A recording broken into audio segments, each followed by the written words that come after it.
Hi, good afternoon. We're just going to wait a few more seconds for more people to join us and then we'll kick off. Thanks.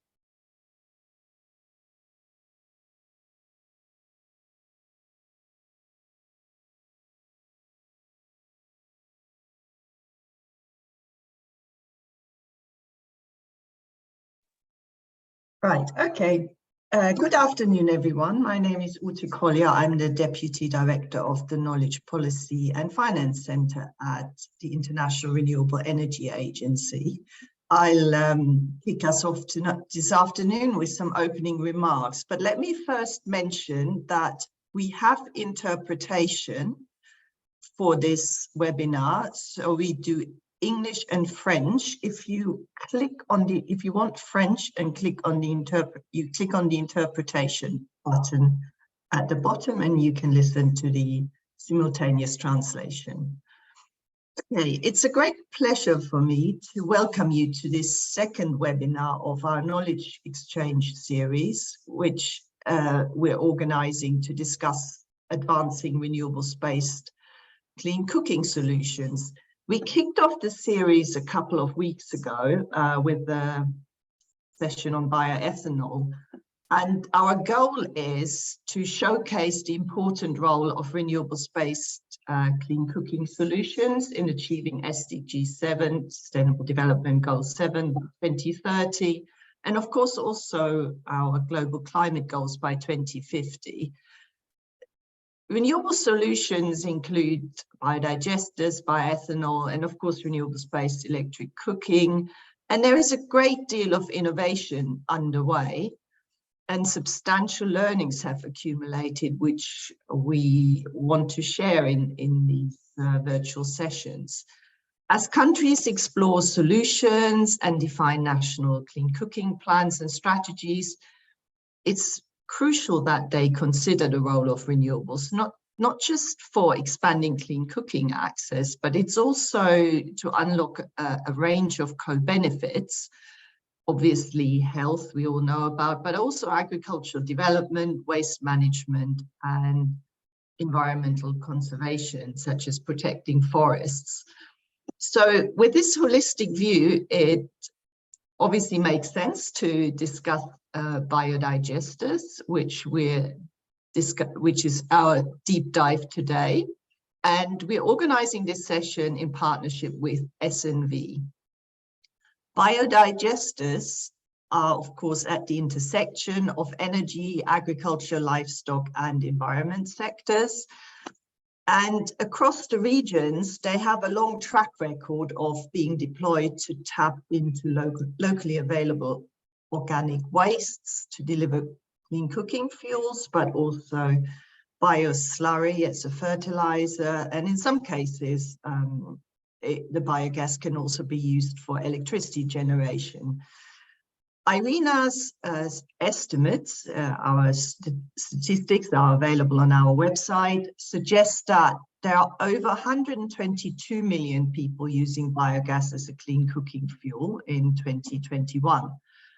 That growth, there's been considerable growth in recent years, which has been driven by a large number of national and regional programs in Latin America, Sub-Saharan Africa, South and Southeast Asia.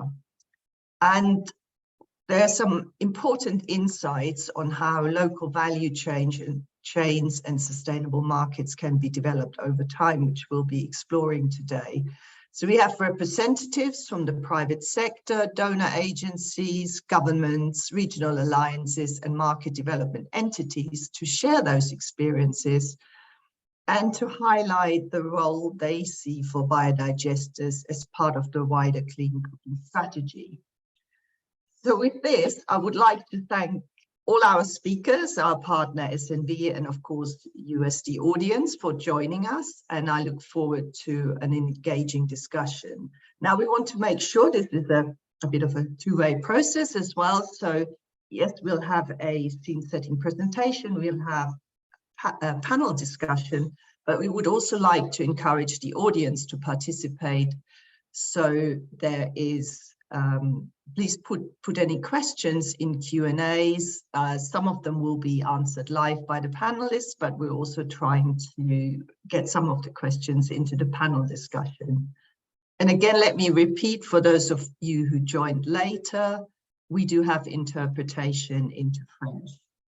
So with this, let me pass over to Murima Musa, who is from the West African Biodigester Alliance, and who will give us his welcoming remarks. Thank you.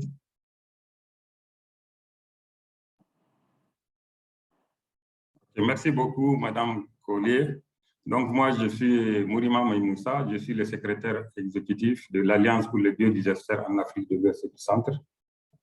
Donc, Monsieur Divan, cher conférencier, je vous remercie beaucoup de me donner l'occasion de parler de mon institution ce jour dans le cadre du forum consacré à une série d'échanges de connaissances sur l'acquisition propre basée pour les énergies renouvelables, analyse approfondie des solutions sur les biodigesters. Avant de commencer mon intervention, je tiens à m'excuser auprès de la direction de l'IRENA suite à l'invitation non honorée qui m'a été adressée pour participer à l'Assemblée générale tenue en janvier à Abu Dhabi. Donc, cela est dû à un conflit d'agenda. La période a coïncidé aux sessions de notre conseil d'administration et du conseil des ministres. Donc, revenons à mon intervention. Bon, l'Alliance pour les biodigesters en Afrique de l'Ouest et du Centre est un établissement public international qui regroupe actuellement 8 États. Donc, cette alliance a été créée en 2018 et son siège est à Ouagadougou. Donc, l'objectif principal poursuivi à travers cette alliance, c'est de contribuer à l'amélioration des conditions de vie des populations rurales et périurbaines à travers le développement et la promotion de la technologie des biodigesters. Donc, l'Alliance se veut un instrument de négociation politique entre les États pour la promotion de la technologie. Elle a vocation à accompagner tous les États membres en vue de se doter d'interventions nationales de développement d'un secteur marchand du biodigester.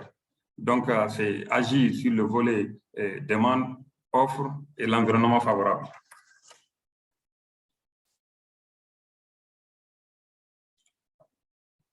Donc, il est dédié à l'Alliance des missions sociales, économiques, environnementales, pédagogiques et de mobilisation des ressources. Donc, l'Alliance est ouverte à tous les États de l'Afrique de l'Ouest et du Centre, parce qu'actuellement, nous sommes à 8 États, mais il y a des États qui souhaitent rejoindre l'Alliance, vu le rôle noble qu'elle joue dans le développement de la technologie. Nos organes de gouvernance, on a le Conseil des ministres, qui est l'organe suprême, on a le Conseil d'administration, qui est l'organe de conception, on a le secrétaire exécutif pour l'exécution, et puis on a au niveau des différents États des structures focales nationales, dont leur rôle, c'est de mettre en œuvre les différents programmes. Donc, comme vous le savez, notre institution, elle est jeune. Donc, actuellement, on s'attelle dans le processus d'élaboration de notre plan stratégique. Donc, ce plan qui définiera le plan d'intervention, les mesures prioritaires d'action dont la mise en œuvre contribuera à la mobilisation rapide des gouvernements en faveur de la mise en place des conditions et mesures, que ce soit sur le plan politique, institutionnel,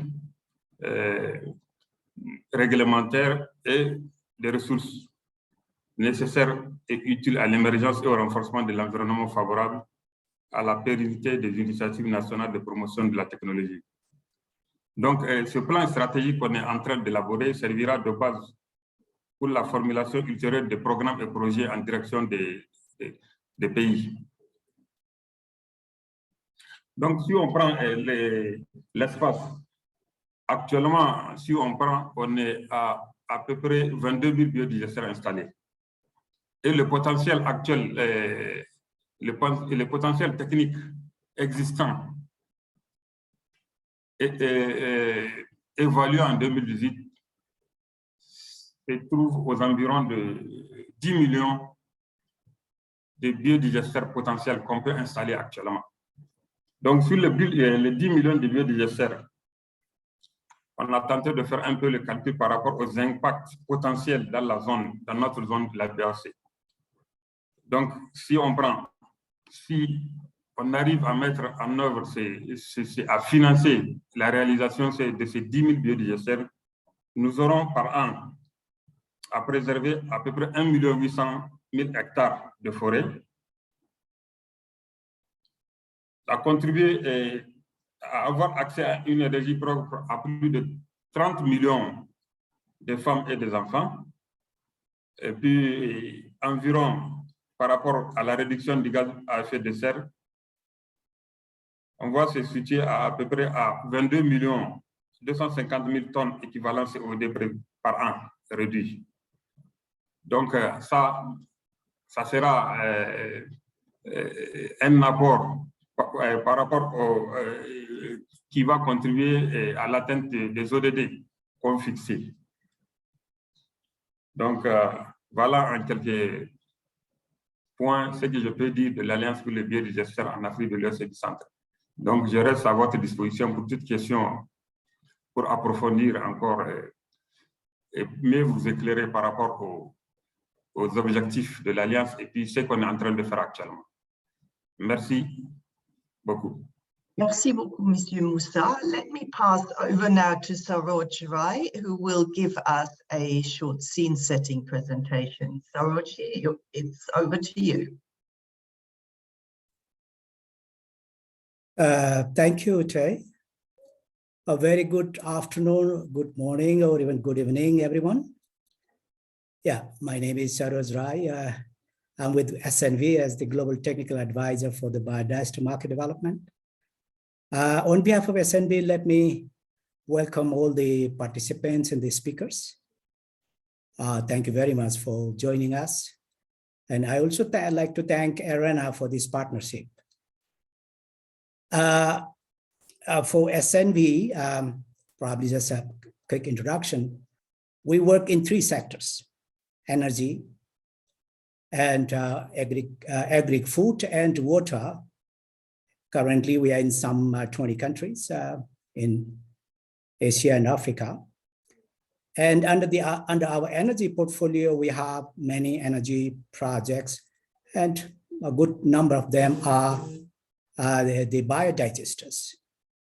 SNB started intervention or support of biodigester market development some 3 decades ago.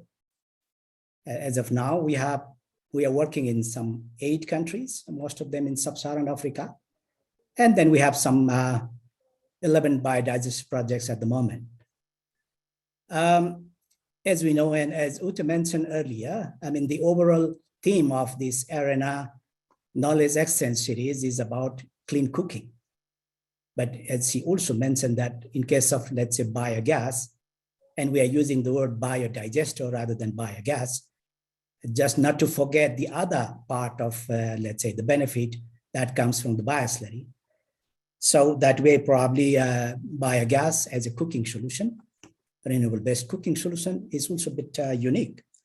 So I will now have a presentation. Let me project my presentation as a scene setting for this webinar today.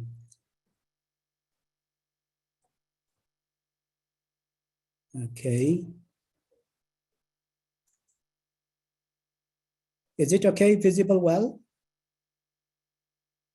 Yes, perfect. Go ahead. All right, thank you. So I have some 12 or so slides, but I'll hopefully be able to cover in the 10 minutes that I have. Just to give you, let's say, a brief introduction of what the technology is. Let's say, let's look at the biodigester itself, where you feed the feeding material, whatever it may be, cattle dung or other animal waste, or even other organic materials that you feed into with certain proportion of water. And then over a period of time, with that anaerobic reaction, you get biogas, which used for as a clean cooking, for cooking and also perhaps for lighting. But if you have more gas, you can also use it for whatever other mechanical or electricity generation purposes, depending on your need and then the availability of gas. As I said earlier, you also get bioslurry, which is the other benefit, the other, I should say, co-product, not necessarily a byproduct, because in many cases we see that the value proposition from the bioslurry angle actually far outweighs that from the biogas, let's say. So the bioslurry, it definitely works to improve soil health or maintain soil health, and then of course improve your productivity, agriculture productivity. So that's already a big thing that you get as an additional benefit from the technology. So with of course, with the biogas, you avoid indoor air pollution. It improves or makes the cooking easier with, less effort needed to clean utensils, etc. It lowers your energy cost if you are also buying or spending money in terms of getting the fuel. Other benefits: creates employment, particularly in rural areas. It improves hygiene if you are connecting your toilet into the digester. It improves or reduces deforestation or reduces forest degradation, of course, obviously. And then with that, it helps in climate change as well, very clearly. But just because you either reduce or completely do away with firewood collection or other fuel collection, it also improves, let's say, in terms of time saving for the users or households. So just to, again, introduce the technology, typically there are three designs. One, what we call the fixed dome, which is most of the time constructed in situ, meaning in the site with the brick and mortar technique, which, we have now prefab biodigesters. And then this one is a prefabricated plug flow, a tubular tie biodigester. It's a complete system. Actually, this system is from Systema Bio. Esther is going to tell us more about it, perhaps, in a few minutes. And then we have this other design, which is what you may call a floating drum. It's still popular in some countries. So this picture here is from a company called, or a brand called Blue Flame. Here the drum on top actually floats on top of the digester. It can be of any shape and size, but these are three popular designs, so to say, when it comes to household biodigesters. Of course, as we also heard from Mr. Musa, the biodigester benefiting to the different SDGs. Sometimes we only limit to SDG 7. Obviously, that's the one that it targets. But then depending on how you use, it also benefits many other SDGs. So here I'm just putting all these different SDG icons in terms of size. The bigger the size, meaning the more direct relation it has with biodigester, the smaller size, the less or more indirect relationship. So you can see that I'm already relating to some 14 or so SDGs with the biodigester technology. As I said, the biodigester, it is not just for clean cooking. Clean cooking, again, it's WHO who is saying biogas is a clean cooking, just like electricity and few other technologies. Of course, I'm making a distinction because there are some technologies which are only improved cooking, not clean cooking, let's say unlike electricity or biogas or ethanol, things like that. About LPG, we have some questions, but mostly it is clean cooking. So the bioslurry part, as I mentioned earlier, it improves the soil health. It can also be used as a seed dresser for better germination and healthy plants, but it can also be used as organic pesticide. So to replace then the chemical fertilizer or chemical pesticides, etc. And then, as I said earlier, oftentimes we have seen that the benefit, the economic monetized benefit that you get from bioslurry can outweigh the benefit that you get from the biogas. Talking about the technical potential globally, SNB did an estimation sometime in 2018, and then roughly the total number globally is about 150 million. And the breakdown, 100 million around in Asia, some 30 million in Africa, mostly in sub-Saharan Africa, and the remaining 20 million from Latin America. Additionally, there is also huge technical potential, at least for the medium to what to call large size biodigesters for businesses and public entities with all kinds of organic waste, including, let's say, the city waste. So it's not just about household biodigester. When we start developing the market, we are already kind of preparing the ground also for other bigger systems.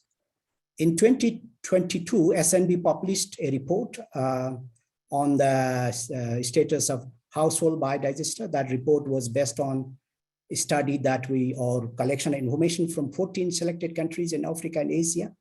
And those countries where SNB ever supported or is still supporting biodigester project or program. And then based on that study, we see that in 2021, 27,000 digesters were installed in those 14 countries. Remember that this was the peak COVID time. In terms of the percentage increase, 10% over 2020 figure and 7% increase over the 2019 figure, the pre-COVID figure. Out of that 27,000, mostly 20,000 came from Asia, and then remaining 7,000 came from sub-Saharan Africa. The prefab digester, we are already talking about that, is something that is really coming up in a big way. I'm saying that it's prefab digester coming of age. So apart from the in-situ brick and dome type, now these are becoming readily available in many countries, particularly in Eastern Africa and Asia. In 2021, Kenya had 64% prefab digester installation. And I must say that at the moment, I think it's still Kenya leading in terms of, let's say, the prefab biodigester installation in Africa at least. This is also because some countries, particularly the middle income countries, are, where the labor cost is becoming more and more. And then because of that, the prefab are becoming more, let's say, advantageous in terms of price. In terms of investment, of course, which depends on the size, the type, and of course the location. The typical size or the most popular size, 6 cubic meter in many countries, may cost between $500 to $700. It may go even out of that range in some locations. And then this cost for a farmer, a household in a rural setup, or even very urban setup, is definitely a very high cost as an upfront cost, even if the digester may last for 15, 20, 30 years. In some countries, there are some subsidies. In some others, there are some financial institutions providing some credit, but very limited. And in some countries, the prefab biodigester companies have already started providing the lease-to-own system, meaning selling the sales on credit. Some new trends, the prefab one, I already mentioned that, with higher quality, higher capacities, network, and then also higher warranty, quality management system and all that. Prefab is becoming more popular, and also because of the, as I said, increasing cost of labor in some countries. The second trend is with the carbon market. This is reviving, or has revived in a big way in the last couple of years, also because of the Paris Agreement, the net zero goals and all that. So this great, let's say, development, we are so happy about, but at the same time, we are also saying that the revenue has to be shared in a fair way so that everyone, every actor in the sector gets a fair share of it, and then we can develop a sustainable market, also at the same time increasing the experience of the users and the benefits that they should get from the technology. So these two phenomena combined together is already making a huge impact in the market, in some countries at least. Very good news. And the third thing that I like to mention is the digital innovation, including for remote monitoring, possibly for online carbon trading, etc. This is coming up. Some countries and some companies are already doing it. Others are working on, including SNV and some other partners working on it. So finally, I just like to mention some opportunities, of course, huge opportunities that we have to work on the biodigester technology to expedite the market development work. So I just present these few figures. We know 2.4 billion people even today globally cooking with dirty fuel. And that figure will not change drastically even by 2030, unfortunately. Some 3.6 million people dying globally annually because of the dirty fuel, dirty cooking fuel. This figure is higher than all these other fatal diseases combined together. So you see how big the problem is, the health problem. And then another estimate by the World Bank says the global cost of cooking in dirty fuel amounts to $2.4 trillion a year. Out of that, 1.4 trillion is for health. Some $0.8 trillion is for women's lost productivity, and the remaining $0.2 trillion is for climate problems.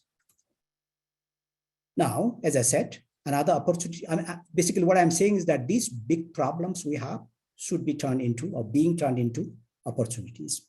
The next one is the biodigester, the new trend in the biodigester, already mentioned some of them, prefab, carbon market, digitalization, etc. And then the third one, importance of soil health. This is becoming another big development dialogue topic in recent years, particularly in the context of climate change and all that. And of course, the food security, and then the nutrition security, increasing cost of chemical fertilizer. So the soil health or the importance of bioslurry is becoming a lot more prominent. Sorry. So the importance of the medium-sized, larger-sized biodigester, which I also mentioned earlier, that cannot be neglected. And then the high potential of the technical potential. Of course, we need to do a lot in terms of converting the technical potential into a real market potential. But then 150 million is a huge number. We probably have just done 1 million by now, so big gap. Now I'm just putting the challenges, categorizing into these 5 bullets here. Awareness, availability, affordability, acceptability of the product or the service, and finally, the coordination, which is sometimes becoming a big issue because for biodigester, you need multiple partners, even government ministries to be involved. So with that, thank you very much. And I'm not sure whether I just now jump into the plenary, the first part. Yes, please go ahead. Okay, thank you, Tay. So for this first part of the session, the first plenary discussion, we have 45 minutes. I think we are running a little bit late, but hopefully we'll catch up. And then in that 45 minutes, I like to save some 15 minutes or at least 10 minutes for Q&A at the end. So as you see in the program shared, let me take it out, stop sharing. And then as you see in the program shared, the theme for the first panel is regional and national programs. Is the ambition set right? And what are we learning? Okay. So this is the topic, and we have 4 speakers. And then at the end, we have Q&A. So I will start with the first speaker. I mean, in terms of, let's say, the modality, each speaker will have maximum 5 minutes to respond to a question that I'll pose to him or her. And then we move on to the second speaker, the third and the fourth. After we are done with the 4 speakers, then we will open the floor for the other participants to ask questions. And then if time permits, we may go back to at least some of the speakers, panelists, for additional question. So with that, Let me call upon Esther Althofer, the Chief Strategy Officer of Systema Bio. Let me read out the question first before Esther comes in. Systema Bio has now gone to work in countries across Latin America, Sub-Saharan Africa, and South Asia with over 53,000 biodigester systems deployed and multiple times more in the pipelines. Looking back on this growth journey, what are the main conditions that have enabled adoption in the markets that you have penetrated in? Esther, the floor is yours. Thank you. Thank you so much, Saraj and IRENA, to invite me here. It's really a pleasure to share this panel with the three people that we have worked closely with, whether it's in India, Kenya, or other countries. We're collaborating with MNRE, part of the Africa Biodigester Component Program, and it's really a pleasure to be here. I really want to share a little bit of the success. You mentioned we're at 53,000 biodigester units. I think as we speak today, we've crossed 60,000 in India. We're currently installing 100 biodigesters every day. We're operating at an unprecedented speed and scale that hasn't been seen before in the biogas or biodigester space. And what the conditions that have enabled this adoption and this scale are many, and I just want to share a few.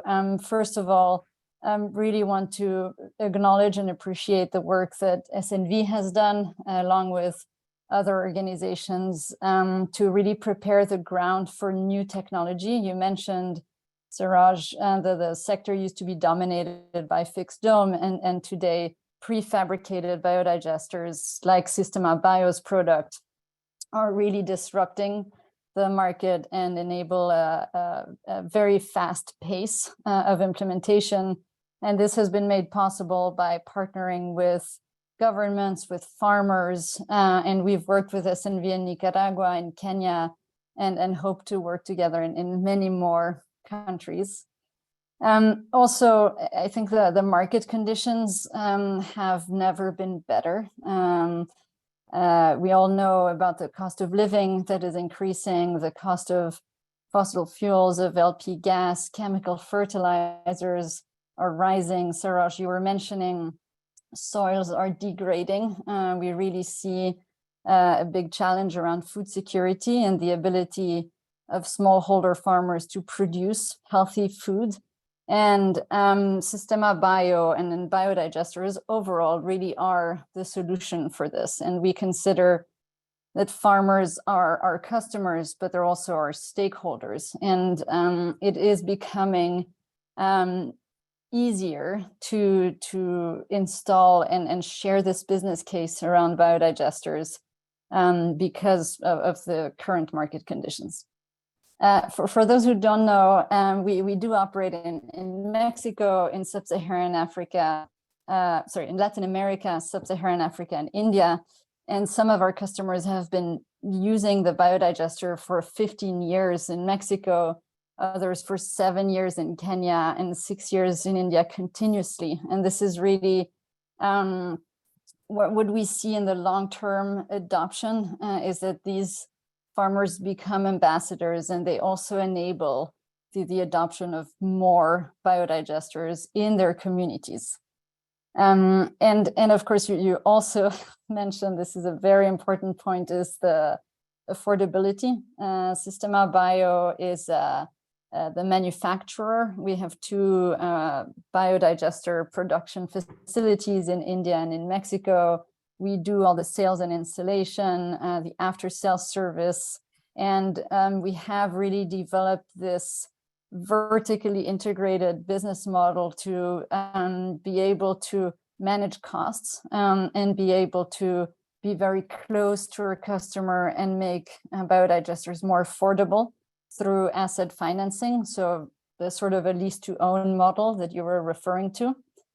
And more recently, we've really also developed impact financing, which doesn't only involve carbon credits, which of course play a big role in our business model, but we have also launched impact bonds where we're able to monetize SDG 3 and SDG 5 co-benefits that are verified and approved by the gold standard.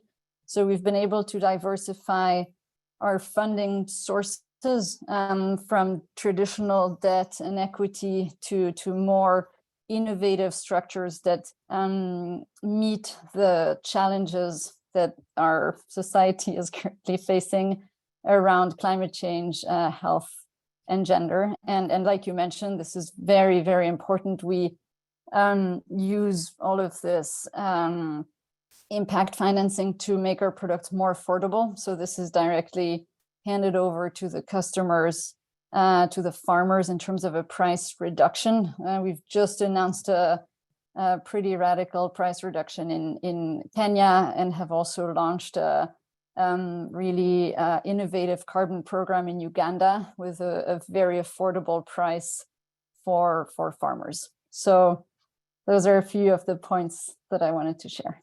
Thank you.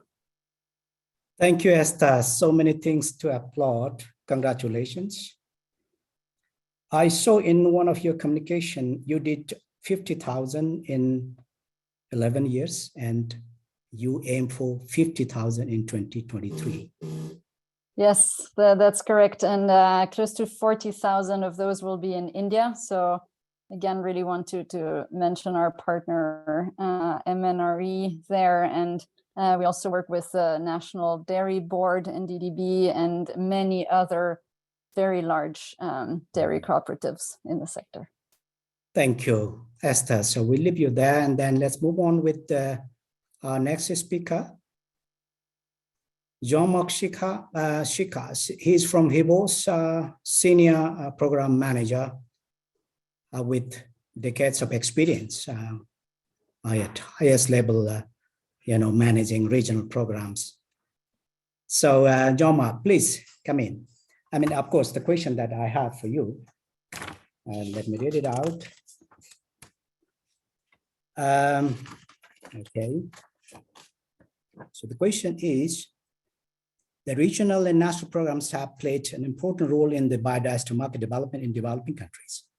Based on your experience and the lessons learned, what do governments need to do differently to speed up biodigestor market development? Jean-Marc, please. Thank you, Saroj. Good morning, everyone. And thank you to IRENA and to SNV for this opportunity. I want to start by saying biodigester is not a mainstream technology like television, automobile, and the telephone. Although when you listen to Esther, you think that it is becoming one of them in India and in East Africa, but not yet in West Africa. So Esther, you're welcome. Thank you. As a consequence of this, during the initial step of introducing and establishing a market for the technology, program activity mainly consists of push intervention until the moment the sector reaches the tipping point. From that moment onward, market dynamic will start pulling the uptake of the technology. But during the program push moment, donor and government support are essential. The lesson learned during more than 10 years of practice shows that government intervention are not deterministic. Some of the action of the government can lead to a very positive outcome, and they have significantly speed up the uptake of the biodigester, like in Ethiopia and in Burkina Faso. Other action of the government can be negative and even counterproductive.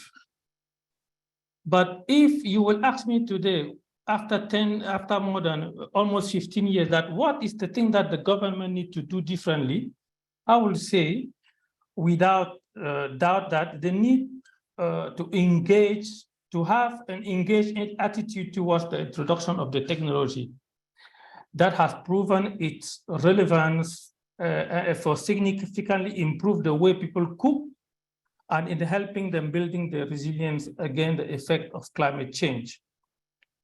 For some government, a biodigester is a basic need, and the majority of the household, especially in the rural and peri-urban areas, should own one. The government therefore strongly intervene and become active stakeholder in building the sector. For many other governments, biodigester is just a common good, and the government should not intervene and let the market do its work. This laissez-faire attitude has consequences, especially on the reputation of the actor and the product in the absence of any regulation, and in the creation of an enabling environment necessary to stimulate the growth and the structuration of the sector. That being said, there are several actions that governments, even those considering biodigester as a basic need, are not taking or not yet sufficiently to accelerate the development of the biodigester market. I can just mention a few of them. Institutional anchorage. A successful biodigester intervention necessitates a multi-dimensional disciplinary action from several ministries. Saroj clearly mentioned that in his presentation. So energy, agriculture, livestock, environment, women and family, etc. But generally what we see is that the biodigester is under one ministry, the Ministry of Energy, and very exceptionally under the Ministry of Agriculture or Livestock. One of the consequences of this is that it has become very challenging to have that interministerial coordination. And sometimes in certain countries, it's even impossible. So beyond country administrative practice, the interministerial coordination will be better if the program is anchored under the Prime Minister Office. So because the latter is the one coordinating the action of the government in most of the countries, but at least here in West Africa and in some countries in East Africa as well. The other intervention that the government should do differently is creating favorable policy and regulations. So far, government have taken some action on tax regime for the import of biodigester and related accessories, and also providing sometimes incentive support. But unfortunately, nothing has been done on policy and regulatory framework. The government can create policies and regulations that encourage the adoption of biodigester. For example, it can require that biodigester is part of the investment to be made before starting certain activities.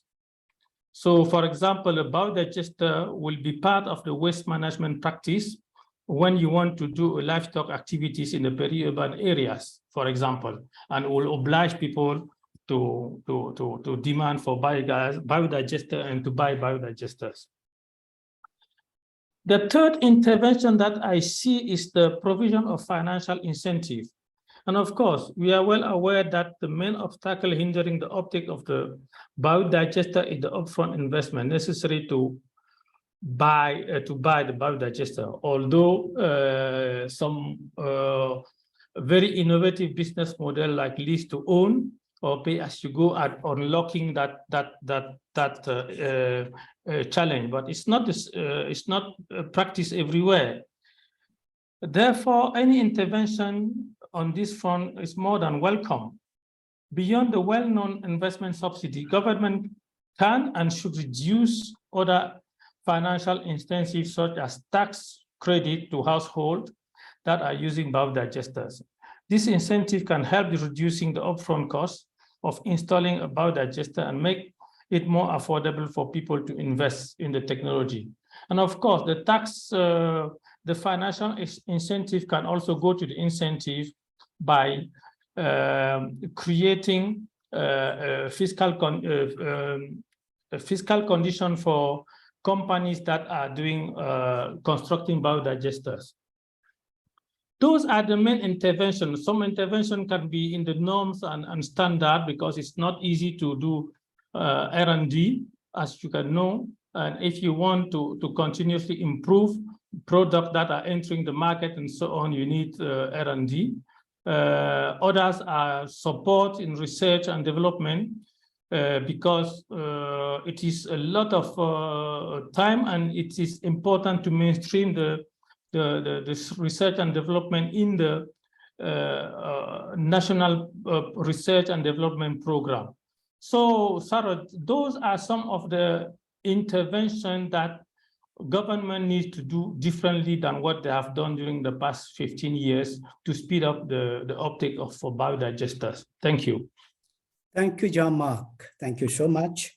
In terms of time, we are not doing good, actually. So I request the remaining two speakers to really limit to the max 5 minutes. Now, the third speaker, we have Kevin Kinyangi, the Managing Director of African Bioenergy Program Limited. I can talk about a lot about the work that Kevin is doing, but in the interest of time, let me just directly go to the question that we have for him.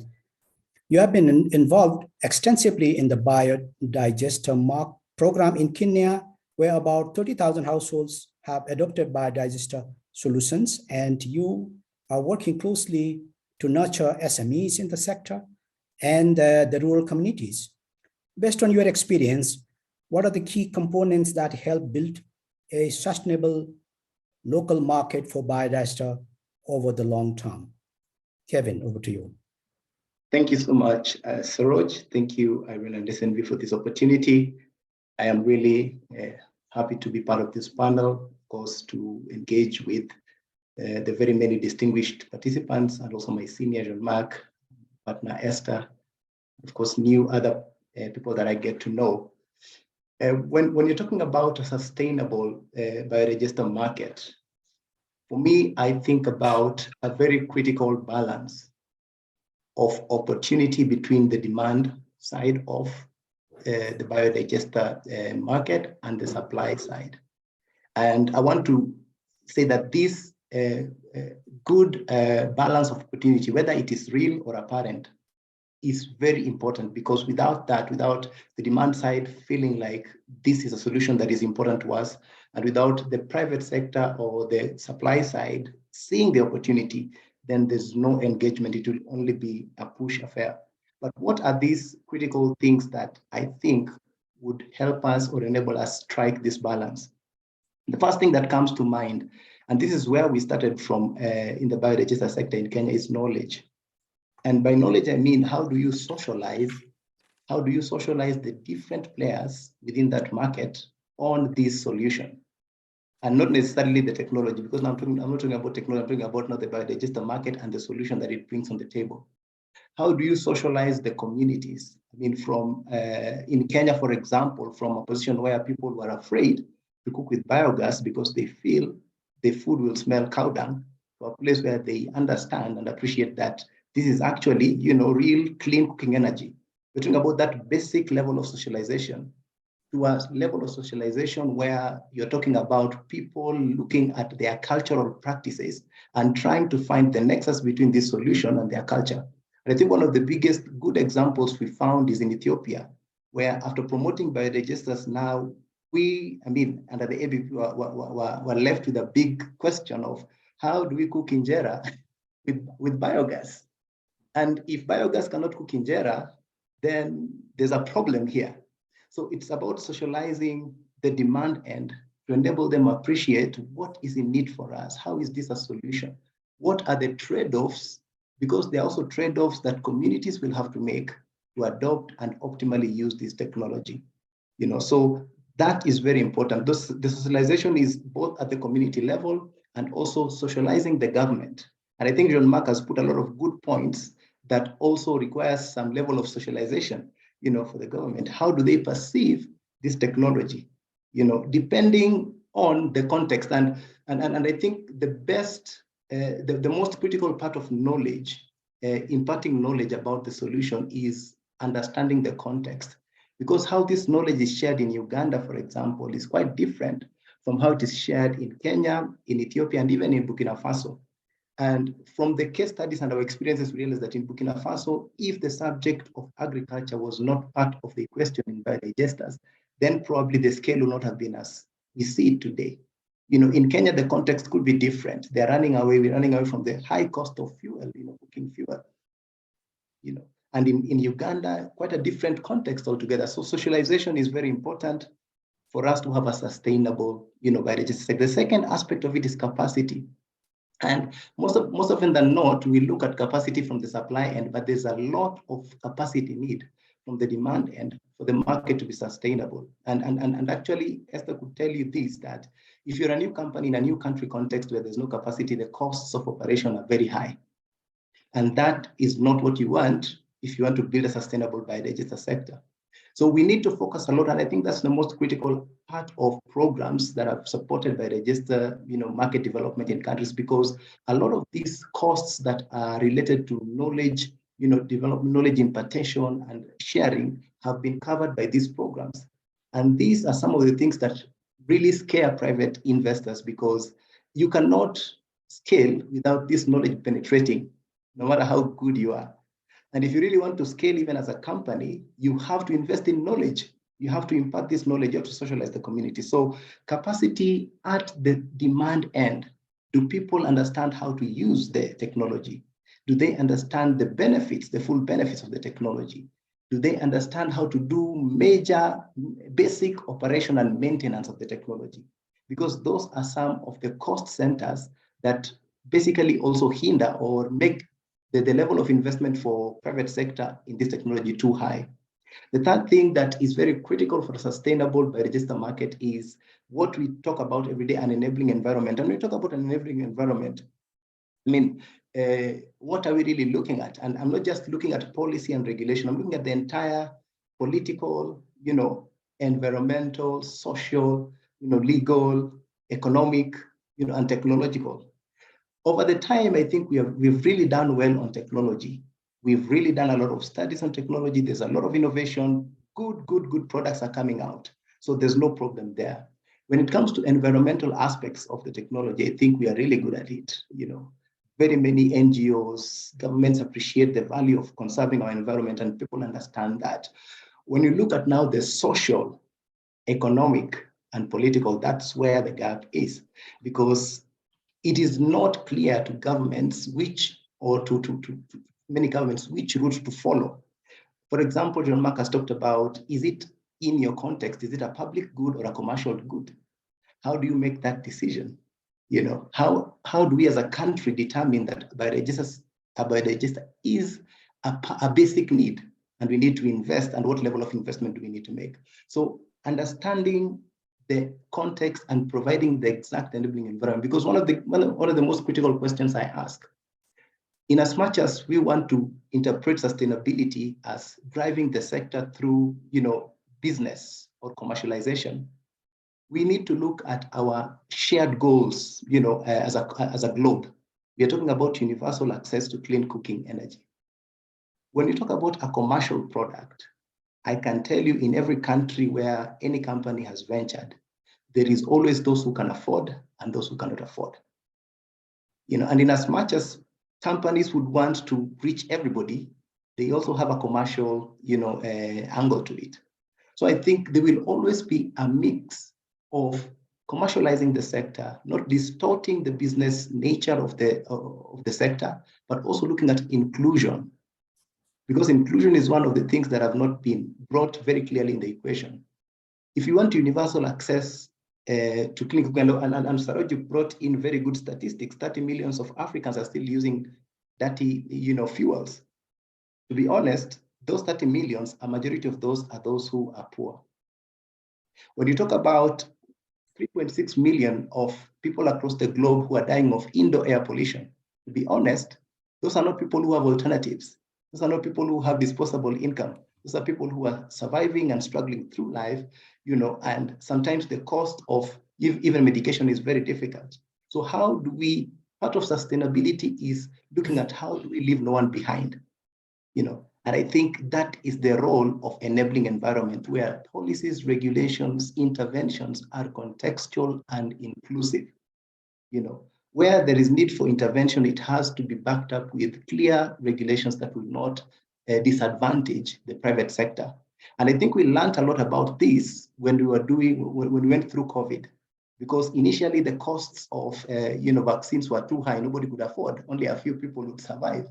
But there were measures that were put in place where people who are producing the vaccine could still produce it, of course, meet their costs, make their margins, but still ensure that everybody gets a vaccine, because we perceive that that is critical and essential. So one of the key elements of sustainability is the perception, number one, of government to this solution. What do they feel it is? How do they want to approach it? And what enabling environment are they creating? So I think I would look a little bit at the supply end. Just mention three things that I also think are important on the supply end. Number one is information. It has been very difficult for very many companies to set up, even in Kenya, and I believe Esther would also speak to this, without understanding the context. Who are dairy keepers? How do they behave? I mean, what do people do here when you're introducing a technology? So getting sufficient information for investment is also a very big gap, especially for our context. Very many studies on biodigesters have not been done within our context, and I think right now we are catching up. And thanks to programs like ABPP and ABCK, studies are now coming up, and people are getting to know more about the market, how people behave, different niches. But information is very critical for investment.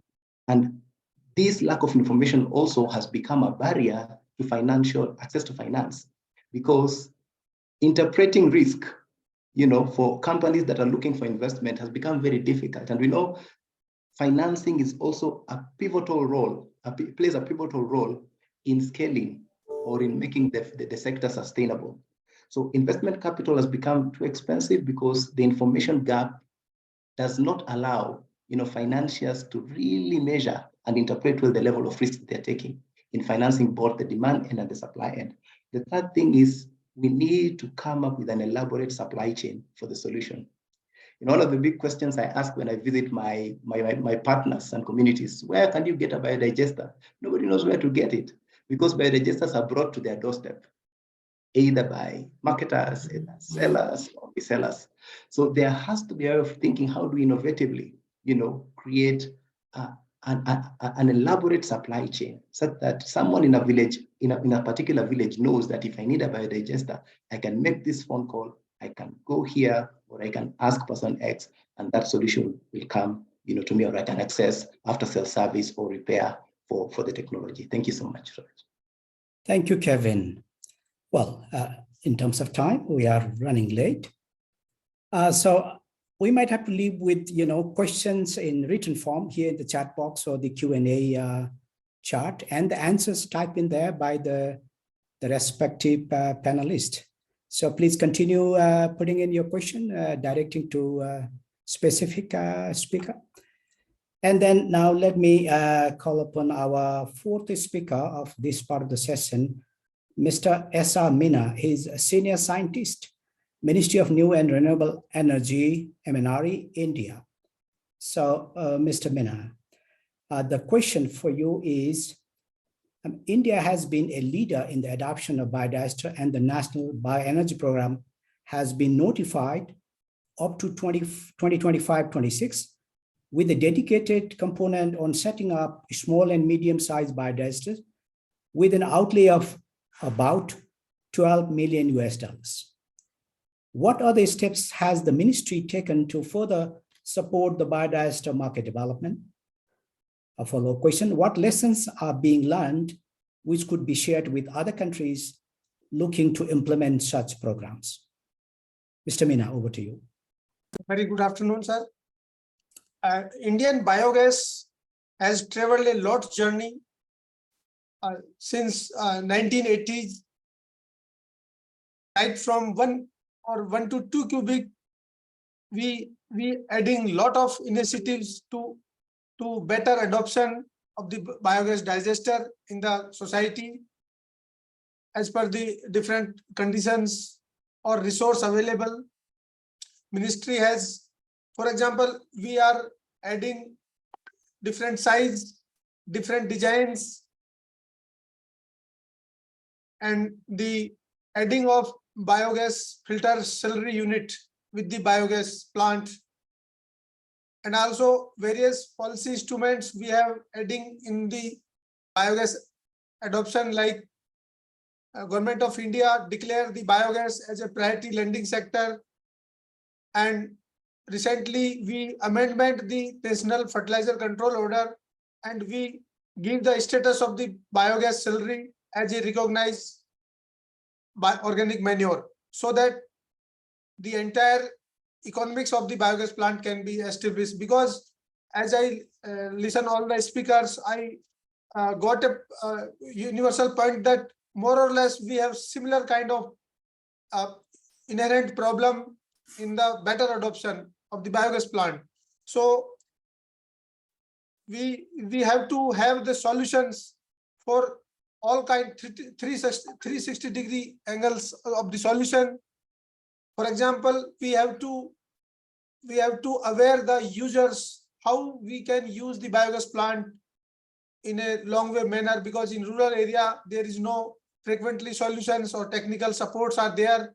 So ministry has the National Biogas Program, which included various kind of training, right from biogas plant users, how government official can monitor, can inspect the biogas plant, also including the documentation of the biogas plants. And we have set up various 8 or 10 biogas development training centers. They will guide the state nodal officer and all the associate trainings, technical trainings. So they are arranging the various trainings. That is very unique program, unique feature of our Indian biogas program. And we have also many biogas practice code. We have Bureau of Indian Standards. So for biogas plants also, they have recently brought out the code of practice for construction of the biogas plants.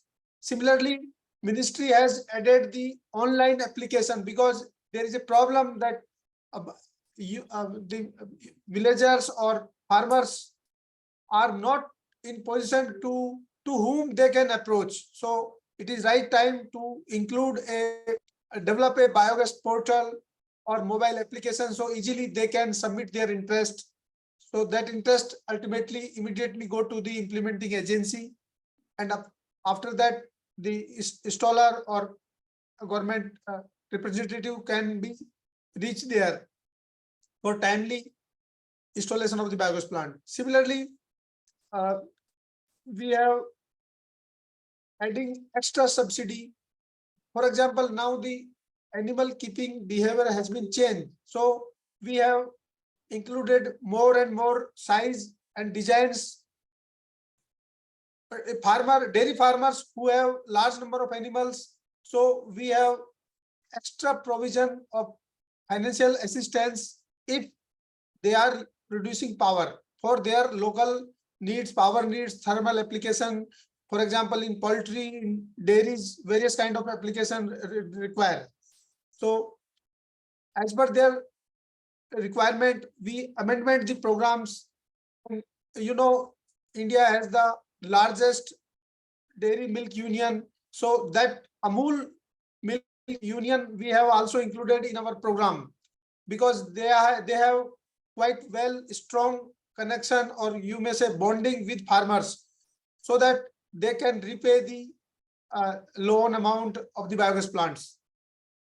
And I can say here that in Indian biogas program, we have good provisions of this funding pattern. We are giving 50% advance fund to the implementation agencies. so that they can start their work after just allocating the annual targets. So with the end of financial year, we are setting the targets. So overall, we have good connection with the implementing agencies to install the biogas plants. We have many trainings. We have many other implementing tools like training and linking of the biogas plant with sanitary toilet. So we are giving additional subsidy to that component. So these are the small things which can contribute a lot to adopting the biogas plant. We are, as I said, that training is very important because society find it difficult to change their routine approach toward life. So our task, our objective is that the change should come in such a way that people should not even know that their life has been changed. So this is very smart line of Dr. Karwar. So this line, I think, very well fitted with the biogas adoption by the farmers, because one example, without training, they should not like to link their biogas plant with their sanitary toilets because there is ethics. So scientifically, our biogas training centers are educating them how to utilize. There is no problem with linking the biogas with sanitary toilet. So with the well-trained training, I think farmers are adopting this initiative. Similarly, for long continued operations and handling of this waste, that also very training is very essential for that part also. So in Indian societies, people adopt the biogas plants and they are giving the gift in various social occasions, like in marriage program. They are installing the biogas plant for their daughters in the in-laws. So that kind of example we have seen. So the biogas plant is totally accepted, and recently we government Ministry of Renewable Energy giving the approval for like flexi biogas plant, so that because nowadays the lifestyle has been changed, so many users are very like and fond of for transportable flexi biogas plant. So that is why we have adopted the biosystema plants and home biogas and other international brands in our programs. So that also pushing our program. And so with this line, I can say that we are providing 360-degree solutions to the farmers, to the installer, to the research, and through policy interventions. And I think you're well aware that we have separate guidelines for small scale, medium scale, and CBG, like large size biogas plants. And recently, in 5 to 10 years, there are many schemes are adopting this biogas, not only for power generation or for cooking fuel, but also for sanitation, sustainable agriculture, or organic farming concept. So that's why the biogas is making very attractive tools and solution for decentralized application in renewable energy. Thank you, Mr. Mina. Very interesting stories, of course. We know that a lot of things are happening in India in terms of innovation for household, medium, larger size. We heard from Esther that out of the 50,000 ambition they have for 2023, 80% is going to India. I'm already feeling jealous. We have really run out of time, time overrun almost by 10 minutes by now. But then instead of going for a round of question, which I think we're just limiting to the type-in question there, and they are being answered. Let me just request each of you, if you have to add anything within, let's say, 30 seconds, anything about the first part of the question in our theme, is the ambition set right? please come in, I mean, in that order again, Esther, Jean-Marc, Kevin, and then Mina. Make it very brief, 30 seconds. Very, very briefly, I think the ambition cannot be high enough. I mean, there is no limit to our ambition.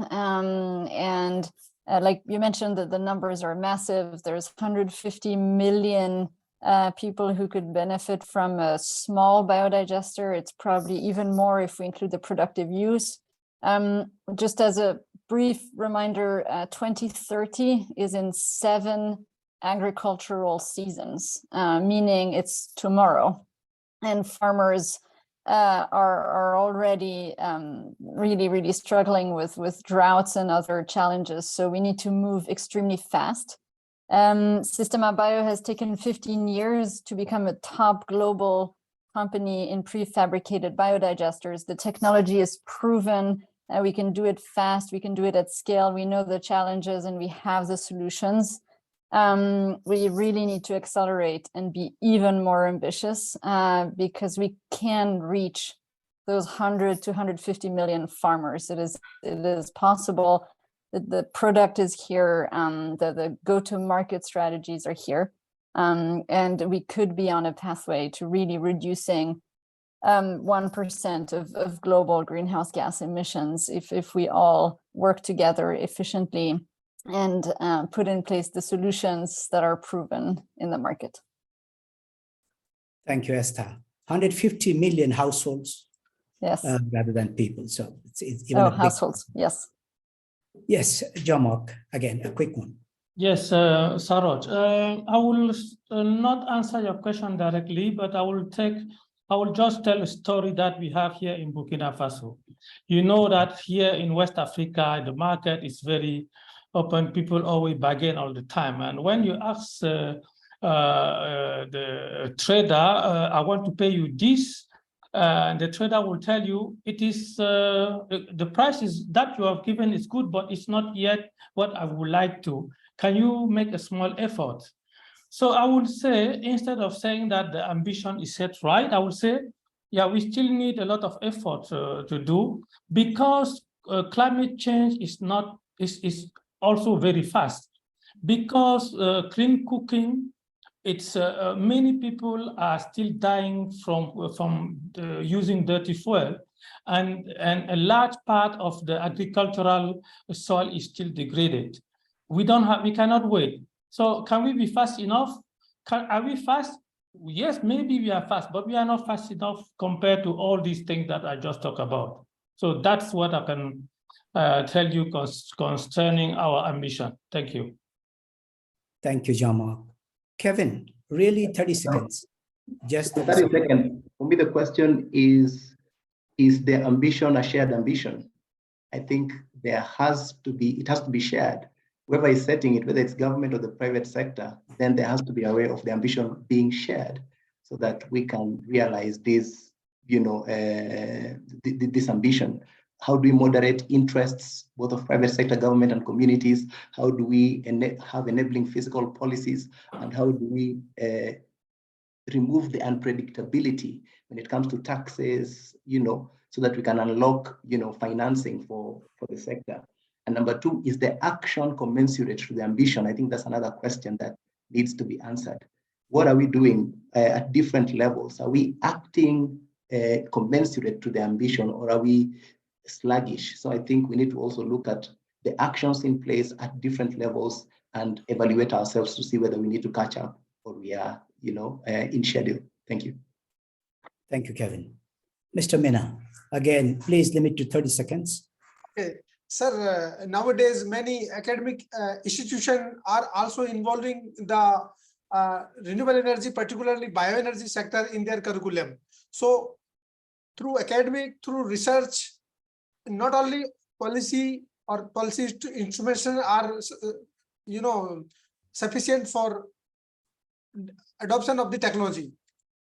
Recently, India, our ministry has a estimate in 10 years of time how much benefits we are gaining in the small biogas plants. So our estimate says that with 1 crore investment of the central financial assistance on the biogas in the 10-year period of time, 66 crore benefits, direct or indirect, we are calculated from small scale biogas plants. So such kind of studies should be, placed into public domain so that the biogas plant can be attract the attention, not only for cooking fuel, but also organic agriculture, environment benefits and health benefits. So we have included all the benefits. So you can imagine, sir, 1 crore investment returning 66 crore in 10 year of duration. So this type of study can be able to understand the biogas or adoption of the biogas. Thank you, Mr. Mina. So, You are representing perhaps the largest country in the world today. Thank you so much. Okay, sir. And I'd like to thank all the 4 panelists and of course the other participants for typing in your question and listening in. Thank you very much. Sorry for eating a lot of time. I mean, more for the time overrun. So over to you, Uday. Actually, it's Divyam's taking over. Okay, Divyam. Thank you, Saroji, for an exceptional panel and a discussion. I think a lot of interesting points coming there, especially on the need for greater ambition. So the next session we will be jumping into, which will focus on structuring financing for biodigester market development. What is missing? And that's the question mark. And I'm very pleased to have a very distinguished panel here with Anshuman Lat, who's the co-founder of Gram Urja from India, Rebecca Angeline, who's the executive director of Ruma Energy from Indonesia, also representing the South-South biogas community. I have Stephen Ajay, who's the coordinator of the African biodigester component of Strengthening Entrepreneurial Ecosystem for Clean Cooking from RVO. And then finally, but not least, Zijun Lee, who's an energy specialist from SMAP, the World Bank. So we've heard affordability, financing, common recurring themes of key gaps in the sector. And I think something that's also emerged from the last panel is that it's not just about investment in the technology itself. There's an ecosystem around it, whether it's around training, whether it's on capacity building, whether it's on working with policymakers and planning. So, really financing and investment has to go towards the entire ecosystem. So without further ado, I'll jump in and address Anshuman first. Anshuman, Gram Urja has worked extensively in the space for many years, particularly in India, looking at not just household level biodigesters, but also institutional biodigesters where you pipe the biogas to households around the plant. As we heard from the last panel, there are policy, there are now incentives, and there's also an ambition. Talk to us from an enterprise perspective about some of the challenges that you face in sort of really going from tapping into that true pipeline. We know the technical potential, but translating that into projects on the ground, what are some of the challenges that you particularly face from your experience? Right. Thank you, Divyam and IRENA and SME for this. So Gram Urja tries to focus on community and institutional scale biogas, where a large cooking establishment which cooks for say 2,000, 5,000, 10,000 people, or large restaurants or large kitchens in schools and hostels can replace either firewood or LPG by biogas. Now, these are typically between 50 meter cube per day to 2,000 meter cube per day biodigesters that we're talking about of biogas. And what we really need to understand here is that there are 3 or 4 different components that need to come together at the same time.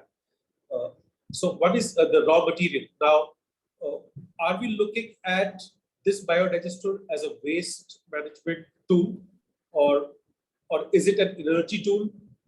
Is it a climate mitigation tool? Is it a fertilizer generating tool? So the second part, is after the raw material has been secured, because you need to have a long-term visibility of stable raw material supply, which could be cow manure, which could be food waste, which could be some other kind of waste. You really don't want to grow energy crops in a country like India because food versus energy. Energy is going to lose out. Food is always going to be winning. The second part is the user. And when you want to pipe biogas, the user needs to be within 1 or 2 kilometers of the biogas plant. So the user needs to be very well understood in terms of their cooking preferences. Do they cook at what times of the day, and how many days in a year? So, for example, large schools would have holidays for 50, 60 days or 80 days in the year, and you need to be able to understand the cooking dynamics for the rest of the period, including timings, because this is where technology comes in. Because earlier, the larger plants were all designed for electricity, and there you could always just run a generator. But in a case where you want to use use the biogas for cooking, you need to make sure that you have appropriate burners in place. And these burners could be what are typically available in the market are the 6 meter cube per hour kind of burners. And you might need 25, 30, 40 meter cube per hour burners to be able to replace large firewood or LPG users and convert them into biogas. And the third is fertilizer. So fertilizer has been a hit and miss story. It's nascent. A lot of people are saying that they'll be able to sell, but long term and year round. So these are the two important words, because fertilizer demand is also just when the crop cycles are like twice a year or sometimes thrice a year in the vicinity of the biogas plant. You need to be able to make sure that you can either store or transport this fertilizer to longer distances. And when all of these three things, which means the raw material, the user, the fertilizer, and then the technology, all of these four are secure, only then you look for the finance. So I would assume that financing is not the biggest challenge. It still remains a challenge in terms of long-term, low-cost funds. Maybe some amount of carbon incentives and climate funds could also play a role here. But they all look for scale. And individual plants will not have that scale. So you'll have to bundle a lot of these projects and then create a program of activities to be able to reach that scale. But this is what we're trying to do. The real challenge is for any developer to be able to bring all of these pieces together, the raw material, the user, the fertilizer, and the technology together. And that is where I think if we work right and we'll be able to do some of it right, I think this will grow very, very fast. Thanks, Divya. Great. Thank you, Anshuman, for setting that out so clearly for us. And I think it's an interesting point about how to sort of bring all of those pieces around raw material, user, fertilizers, and technologies together, and then create that sort of pipeline, and then have a bundling which can then access some of those financing that exists. So I'll move next to Rebecca, who brings experience from Indonesia. And Rumah Energy that she leads has been a pioneer in the biogas program in Indonesia with about over 28,000 systems deployed. We'd love to hear from you on your experience with some of the sort of barriers that you faced in the market development for biodigesters in Indonesia, particularly around financing, and who is best positioned to fill those financing gaps that currently exist. Yes, thank you so much, Divya. Hello, good morning, good afternoon, good evening, everybody. Thank you for having us joining this panel.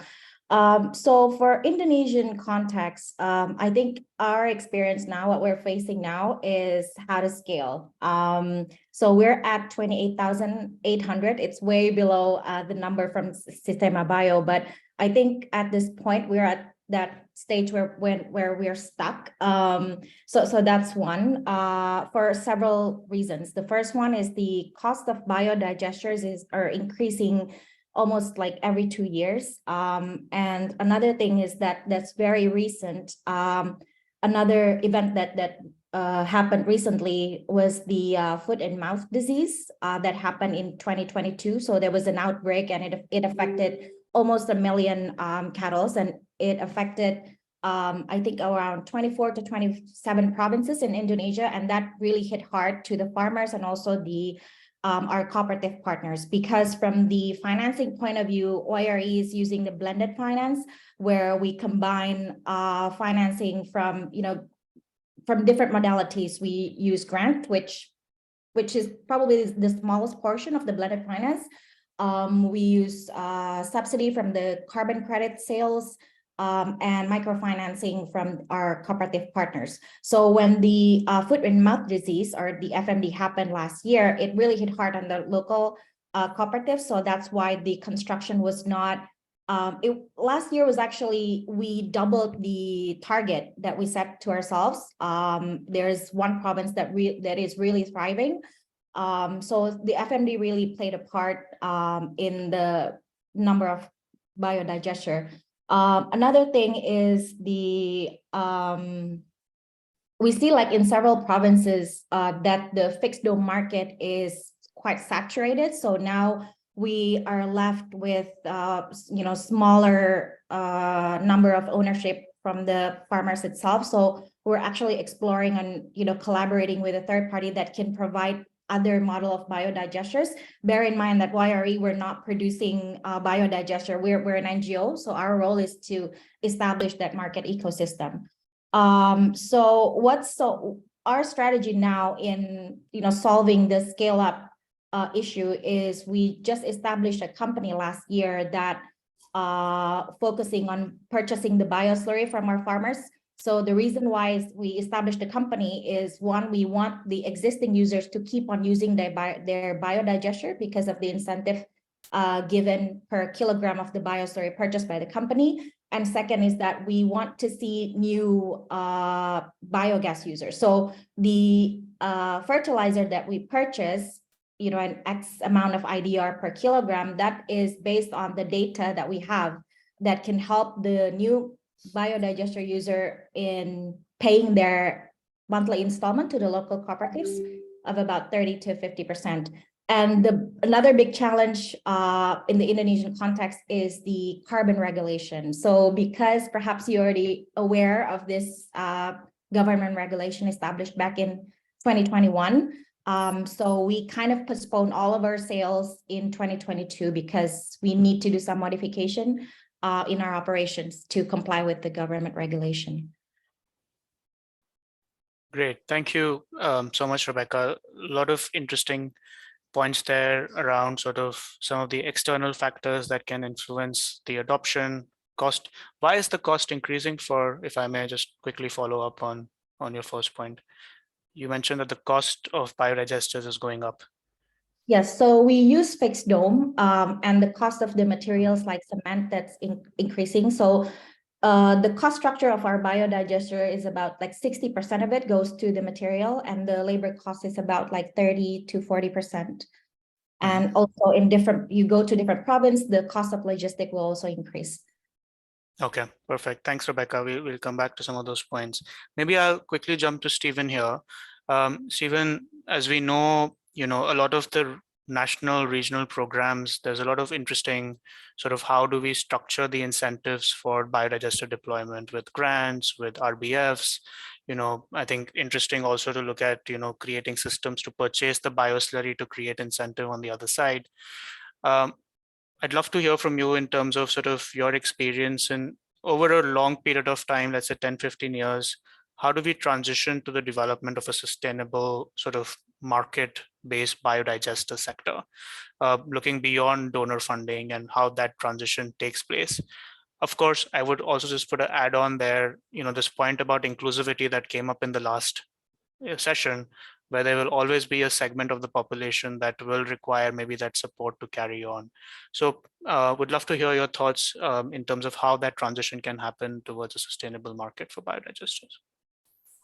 Yes, thanks, Divya, also for having me. My name is Steven van Eijen with the Netherlands Enterprise Agency, where I coordinate the African biodigester component. And of course, it's a complex question that you posed, and I think what is needed really to transition the market to a sustainable market really depends on the context where you're operating. But in any market, whether it be biogas or any other market, of course, you need to develop the demand side, the supply side, and the enabling environment side. RVO was tasked by the Dutch Ministry of Foreign Affairs, DANIDA, and the European Commission to facilitate market development in 5 African countries, being Kenya, Uganda, Burkina Faso, Mali, and Niger. And we do that through the African Biodigester Components program. And we are lucky that in Kenya, Uganda, and Burkina Faso, we can build on the previous efforts by SMB and HIFOS on the ABPP program. For us, in any market we would like to support in further development, we typically start with an assessment of that market. We use a model that was developed under NDEF. It's called the Energy Access Market Development Model, that helps to score where a specific market is on the supply side, enabling environment side, and the demand side. Based on that, for those 5 countries, we assessed what interventions would really be needed within this program period to move to a phase where you can continue without donor support or external support for that matter. When we look at the demand side in most of the countries where we are active through our in-country implementers, I mean, typically the business case, and I think this has been mentioned already, but for biodigester, for end users, is actually very, very good, very profitable if the bioslurry is used in an appropriate manner. But actually what we see in markets is that there's still somehow limited awareness of the benefits and the business case of the technology, and also suboptimal use of the bioslurry. So throughout this program, providing training on bioslurry usage, but also the facilitation and local trade of bioslurry enriched compost, and also training on how to produce that. There's a lot of anecdotal evidence on the business case for biodigesters, but it hasn't always been very structurally collected. So throughout this program, we also try to get more scientific evidence-based information on the business case for biodigesters, and also on agricultural revenues. And of course, once that information is available, that can be used by enterprises, but also by our implementing partners to increase awareness on the business case and the benefits of biodigesters. On the supply side, to develop that, well, I think already Saroj introduced in his first presentation, there are 2 types of technologies. On the one hand, you have the brick dome biodigesters, and on the other hand, the prefabricated biodigesters. If we look back in different countries at biodigester market development, we see that typically the development of the market started with the brick dome segment, because for companies it's difficult to move in when there's no development at all yet. And what we've seen in the past is that brick dome had quite some challenges, not everywhere, but to generalize a little bit on quality, constant quality, and also the provision of appropriate after-sales services. We saw introduction of prefabricated technology. I think that has dramatically changed market dynamics. Actually, I'm quite happy if you hear Esther talk about current developments, for example, in India. It's really remarkable how that changed in just 10 years. I think prefab offers a few advantages over brick dome, for example, that it offers rather constant quality, but also it enables companies to scale. And then, of course, it's easier to provide that very consistent after-sales service, to even provide lease-to-own modalities. Of course, carbon has really changed the market dynamics a lot. It's relatively difficult for a very small company to access the carbon market. Of course, these developments around prefab are really promising and also extremely impressive. I think Esther introduced them very well with the example of Systema Bio. But of course, for a fully developed supply side, more companies are needed that can provide affordable and high quality biodigesters. So in the ABC program on the supply side, we also focus on supporting development and professionalization and growth of promising biodigester enterprises to actually, in a way, also create some additional competition. We do it through different methodologies. We have something we call the Energy Enterprise Coach, where BDS services are provided to promising biodigester companies. On finance, for this panel, we have what we call the SME finance facilitator, where actually we try to engage, well, we call them crowdfunders, but they're rather impact investors to also engage in the clean cooking sector, and specifically also the biodigester sector through a subsidy. I could explain more if time allows later. We also provide what we call a result-based finance incentive. So for companies that provide a high-quality biodigester, provide after-sales service, they get a predefined incentive, but within that they have the full freedom to deliver their technology in the way that they see fit, and that applies to all players, as small or large, to maintain that level playing field. Another challenge, I think, is, I mean, it's really great also to hear these developments around carbon, and Zijun, of course, will tell more about that in the next session. But I think it's also important to maintain that level playing field. And in a way, and also Kevin from ABPL was one of the earlier speakers. They play a very important role also in enabling smaller players to somehow tap into the carbon market through aggregation. I think that's important to also maintain that level playing field related to carbon finance. Then to conclude with the enabling environment, it's a bit tricky. Of course, this is the mandate of national governments and not of market-based support programs. But we work with evidence-based advocacy, and of course can also provide on-demand support for policy and standard development to the governments in the countries that we are active in. Very important to conclude on enabling environment are also those access to finance activities. I mentioned SME finance facilitator. We're now working with 3 different crowdfunders, Charm Impact, Energize Africa, and BetterVest, who are now becoming quite active in this segment in the country we're working in. We also provide technical assistance to MFIs that are active in the countries and aim to combine that with financial incentive once they provide loans to end users. We also have 2 more support mechanisms which are currently still under development. I think this is one of the key challenges still to overcome.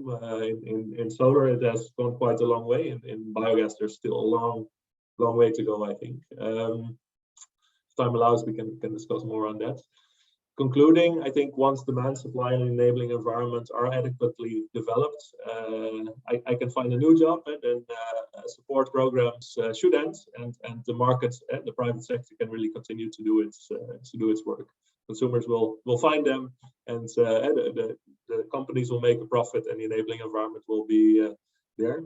I am optimistic that we can achieve that in several of the countries where we are active. But in general, clearly we're not on track to achieve universal access to clean cooking. I think from this discussion today, it became very clear that biodigesters can provide a very important contribution to that objective, and also, of course, have a transformative impact on smallholder farmers. Then again, this specific program only serves five countries, and there are many more to go. And my opinion is maybe an answer to the question that was asked to the first panelist. In order to really contribute and to get close to those 150 million biodigesters, more public investment will be needed, and not just from international donors, of course, also from national governments who have the ambition to develop that sector in the country. I think with that support, the power of the private sector can really be unlocked and continue to provide access to this beautiful technology. Mm-hmm. Thank you, Stephen, for that comprehensive overview. I think a lot of interesting points there to maybe touch on. I'll move to Zijun, and maybe I'll just pick up on Stephen's point about carbon financing and the need to sort of level the playing field. I think within the sort of blended funding structure that even Rebecca spoke about, I think carbon finance has found a nice spot there for enterprises as a key source of revenue, which a lot is also used to bridge the affordability gap for end users. How do we sort of make sure that, you know, enterprises are able to sort of access the carbon revenues, and sort of the hurdle in sort of accessing those carbon revenues can be addressed, particularly, you know, for smaller enterprises? So we'd love to hear your thoughts about sort of broadly the role of carbon financing in biodigester development, but also as a subset in how to make that more accessible for particularly local, small private sector players who may not be dealing with thousands of systems, for instance. Thank you, Davian. Yeah, so broadly speaking, resource-based carbon finance has played a key role in attracting financing to the clean cooking sector. So World Bank actually has managed generations of carbon trust funds in the past 2 decades, has been the leader in facilitating the carbon finance flow to the clean cooking companies, enterprises. Carbon finance is, from our experience, the carbon finance is being utilized in many ways, in various ways in clean cooking projects. One is that it could serve as a de-risking tool and provides a degree of certainty for investors because it mitigates the risk given its result-based nature, right? And there were a couple like good examples under World Bank Carbon Initiative for Development Trust Fund, where like investors such as Big Capital provides loan to clean cooking companies against the ERPA, the emission reduction purchase agreements. In other cases, like carbon finance helps project developers to leverage commercial financing. And so this way the project developers can expand their manufacturing capacity and also distribution network. And result-based finance help close the early financing gap in those cases and streamline the private finance to the projects. So in cases of like large scale and government driven programs such as Ethiopia biogas, National Biogas Program, for which I know SMV is the technical body and fund manager, carbon finance also through banks, World Bank's CDAF, this Carbon Initiative for Development Trust Fund, is provided through the implementing agency of the program and used in two ways. First is to buy down the upfront cost to improve the end user affordability, as you mentioned just now. And second is to strengthen the O&M, the operation and maintenance service provided to the private sector. So really like the use of proceeds from carbon finance can be defined in different ways as per the design and the scope of the programs. And what we see is that for those programs led by governments at national level, the programs like usually cover many aspects, right, in the whole ecosystem, and the carbon revenue can be really like carefully discussed and passed along to cover some key focused areas of the program. And for individual private sector driven projects receiving carbon revenue, most of those through voluntary carbon market, and well, which currently enjoying strong performance, we are also seeing like some serious risks associated with it, that is such as the overcrediting issue, which recently brought up, and also free distribution at scale. So this kind of risks. In this case, we do believe like some level of regulation is required for the voluntary market, and also government and the third party verification agencies or international organizations should step up to provide directions to the market players, including like also what are the principles and guidance on use of this carbon finance proceeds, and provide a level playing field, as Stephen just mentioned. So I'll pause here. So if you have more questions, and we can discuss later. Yeah. Thank you, Jijun, for highlighting those different sort of functions of carbon revenue, and also sort of the risks that are coming around, with the use of the voluntary carbon markets. Maybe I'll just touch on the sort of SME finance bit briefly, and bring back Anshuman into the discussion. Anshuman, we sort of hear a lot about grants, and we talk about carbon financing, and we talk about sort of loans that can be accessed. As an enterprise yourself, talk us through sort of what would be an ideal capital structure for you if you were to, when you were looking at these large systems. We know you invest $1, you will get 66 times the return, as we heard in the last session. We know the economic returns are there, but what kind of capital is right now available, and what the gaps actually exist for SMEs like yourselves in sort of building out these pipelines of biodigesters? So for the medium to large scale cooking-based biodigesters, they are successful only if we can sell the slurry as a fertilizer on an ongoing basis.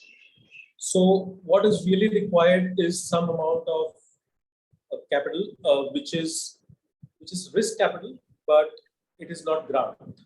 So what we really want is the ability to set up 10, 20 such plants, which essentially would mean cooking for a few thousand people. So it would be equivalent to maybe 20,000 small digesters, but 10, 20 such plants, because you're cooking for 2,000, 5,000, 20,000 people at a go.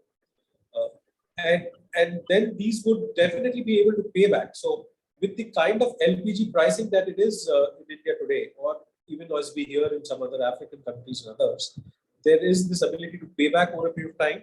But this paying back would be hastened only if you can add some fertilizer, maybe some carbon. So carbon is a black box. So we have the World Bank expert here, but most people on the ground never understand what carbon is, and it never kind of reaches. So you see a lot of carbon money go to clean cook stores, for example, where monitoring is an issue. But even in the large biodigesters that we try to do, the medium scale ones, where each meter cube of biogas generated and used can be monitored on a daily basis and online if required, which is probably amazing because that's a key point when carbon looks at certain things like this.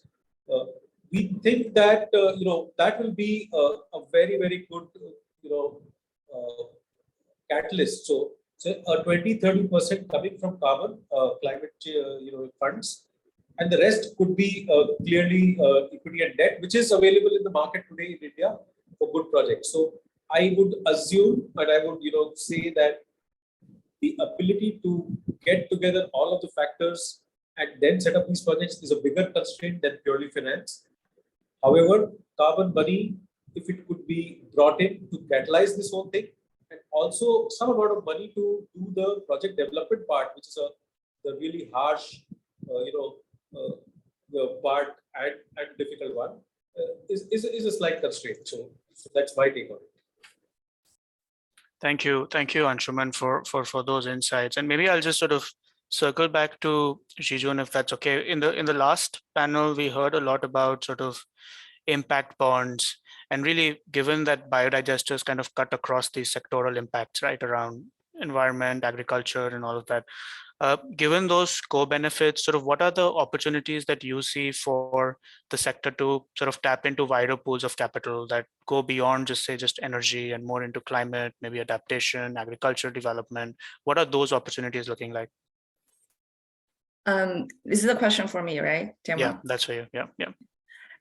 This is a great question. Really, like the RBF framework and this instrument really make it possible for donors to invest in the interventions, broader development objectives, like going beyond GHG emission reductions, but also a better health and also advancement of gender equality. I mean, all those aspects. So building on, we think building on carbon market infrastructure, it is possible to monetize the additional verified social impacts, like using these recently developed methodologies under such, for example, the gold standard crediting framework to quantify and measure health, gender, and Black carbon other impacts. So World Bank has launched the Clean Cooking Fund, which is a 500 million trust fund focusing on co-financing World Bank and lending operations in clean cooking access, with the aim to leverage 2 billion IBRD IDA financing. So under its knowledge pillar, Clean Cooking Fund we have initiated a field study to measure additional co-benefits from clean cooking interventions, and the study will be published end of May. And the launch event, we will be hosting it at the May for Climate Conference end of May. Yeah, so the idea of the study was really build on the consensus to move forward building this evidence base on multiple co-benefits of clean cooking projects backed by concrete field data. So we hope this study will help pave the way to unlock impact finance for the sector and crowding public and private financing funding from potential impact donors, which is also the medium term objective for Clean Cooking Fund. So and the findings from the studies, we already completed the study, as I mentioned just now, and the publication is coming. The findings from the study are pretty encouraging. So biogas was found to have substantial mitigation potential for short-lived climate pollutants. I mean, we are talking about Black carbon in this case, and also significant improvement to population health observed in terms of the ADALI, reduction in PM 2.5 exposure associated with biogas adoption, and then which translated into ADALI, the avert disability adjusted life years. And then on gender side, time use survey from this study also indicated savings, time savings on cooking activities, and also reduction of jewelry time. That's pretty significant, which is 7.7 hours per week. And we also found synergies across methodologies, across these different methodologies, which can be leveraged to reduce the fuel cost if they are conducted together. And for instance, there's clear efficiency gain by conducting surveys, household surveys for health and gender methodology in a combined effort, and which can leverage training activities and visits to the household. So that significantly reduced the cost, the verification monitoring cost.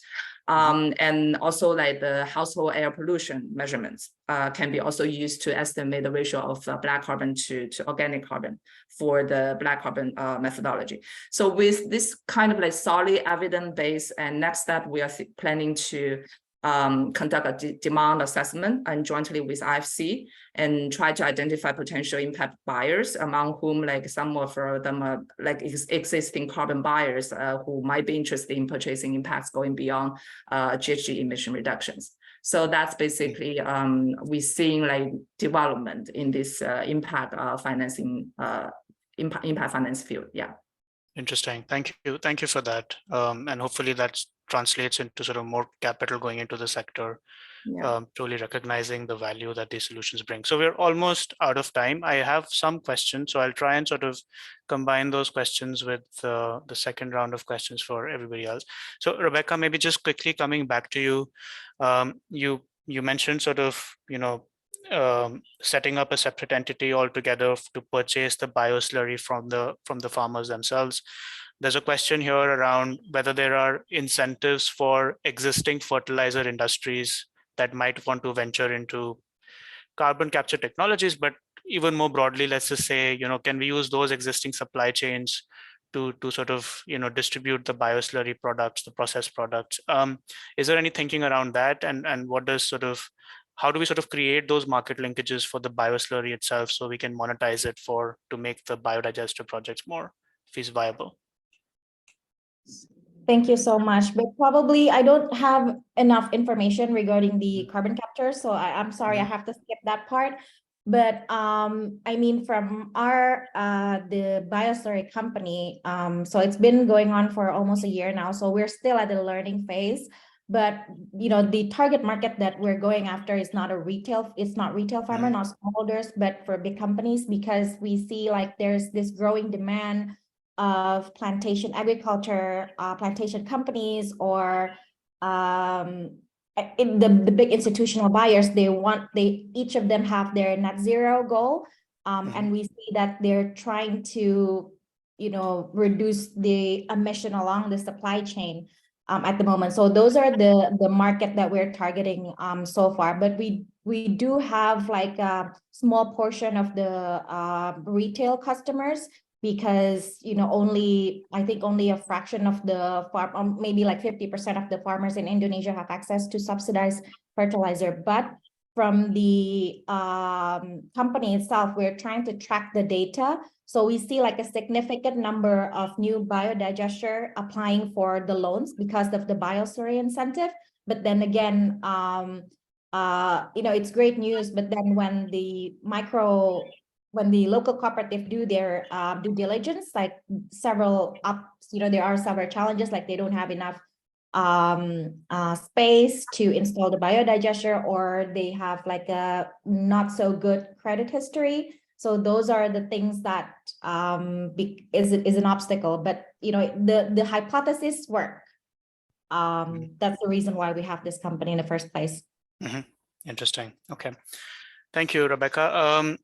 Stephen, coming back to you, and I think this will be our final round, and I will copy what Saroj did, and maybe just sort of pose this question to each one of you with a sort of 1 minute short response.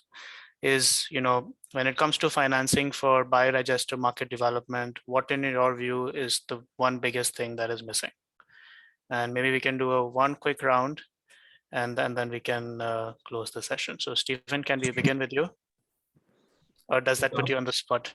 No, it's fine. It's fine. It's a hard question to give a very short, comprehensive answer to. I think, at least for the small-scale biodigester segment, there's still a very long way to go. I think some of the larger companies that can offer lease to own, they more or less have a solution, but that needs a lot of finance to the enterprises. maybe in short, I think if we can convince local financial institutions to explain them about the business case and the benefits to end users, that already would be a huge step forward. Because if the biodigester is used right, it really can add a lot to the family income, and then they can also become a client for the long term for FIs.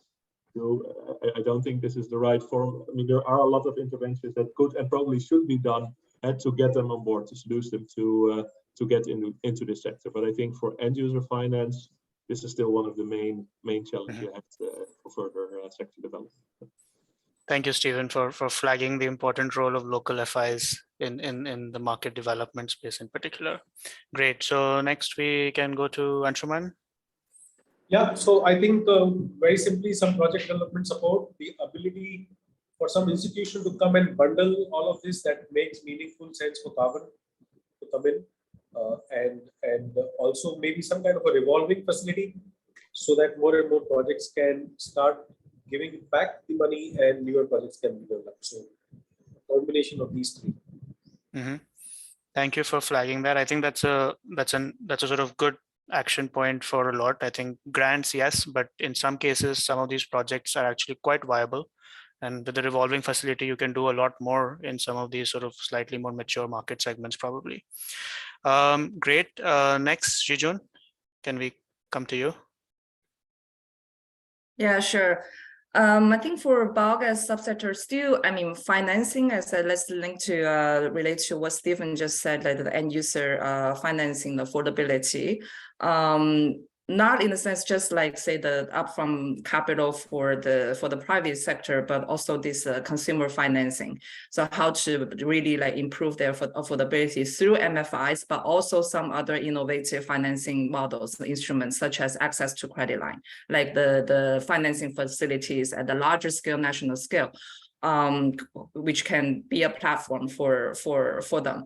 So then on the other, also like on the revenue generation side, right, the income generating, and then the bio fertilizer, like how we can really create the demand, the market demand for that. That's very important, because biogas, the unique feature of biogas technology is that it potentially can bring in revenue for the private sector, and how to have a proven sustainable business model and bringing more like new players into the market. So we've seen like those like a few very successful players dominating the market, which is a good sign, means the business model is working. Then we need replication and scale up as the next step. Yeah. Thank you, Jijun, for those very clear points. And finally, Rebecca. Yes, I think from my side, there are 2 points. First one is like we need a global advocacy. I mean, we need a global movement and pushing for the clean cooking, not just for, you know, biodigester as a source of energy, but, you know, to promote the entire value chain. This is what I like about this kind of discussion, because I get like new insights, and, you know, there's a common goal between all of us here. And second is, you know, in Indonesia's case, I think we have to emphasize on food security, and that is to, you know, how do we create a more aggressive market for the biosoy or organic fertilizer, starting from the institutional buyers, I'd say. Thank you. Great. Thank you so much for those clear guidance. So we're almost out of time. I would like to sort of conclude this session by thanking the panelists for this session, but also for the earlier speakers. I think it's been quite a fascinating discussion with very clear way forward, some risks, some challenges, but also clearly that there is a great potential that the role that biodigesters can play in achieving universal clean cooking access. So we're really looking forward to continuing this dialogue. This was the second webinar in the series that we are organizing. The third webinar will focus on electric cooking, which will take place on the 10th of May. I've dropped the link on the chat. So please do attend, and thank you very much. And finally, I would like to thank SNV for this amazing partnership, and to Sarojji for all his guidance and support. With that, thank you all very much, and have a nice day ahead. Thank you, Divyam. Thank you, everyone. Thank you so much. Thanks a lot. Good day. Bye-bye. Bye-bye. Merci, Divan. Au revoir. Merci tout le monde. Au revoir.